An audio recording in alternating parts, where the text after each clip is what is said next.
பட்டியலின மாணவருக்கு குளிர்பானத்தில் சிறுநீர் கலந்து கொடுத்த விவகாரம். குற்றம் புரிந்த மாணவர்கள் தேர்வு எழுத அனுமதி மறுப்பு. முழு விவரத்தை இந்த வீடியோவில் பார்க்கலாம்.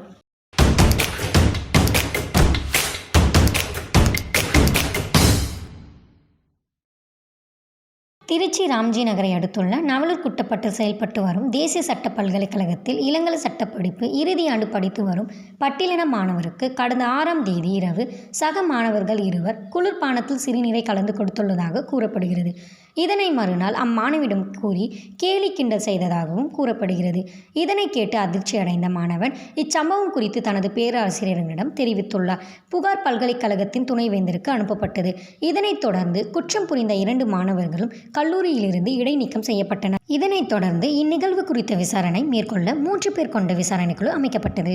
விசாரணை நடந்து கொண்டிருக்கும் போதே பாதிக்கப்பட்ட மாணவர் புகாரை திரும்பப் பெற முயற்சித்துள்ளார்.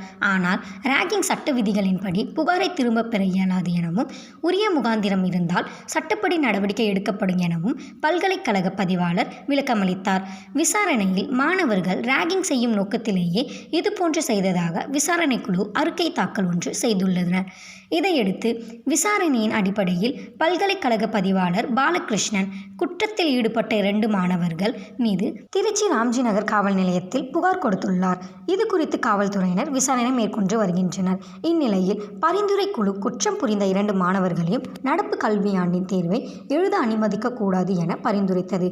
இதனை ஏற்ற சட்ட பல்கலைக்கழகம் குறிப்பிட்ட 2 மாணவர்களும் தங்களது செமஸ்டர் தேர்வை அடுத்த கல்வியாண்டில் மீண்டும் தொடர உத்தரவு பிறப்பித்துள்ளது.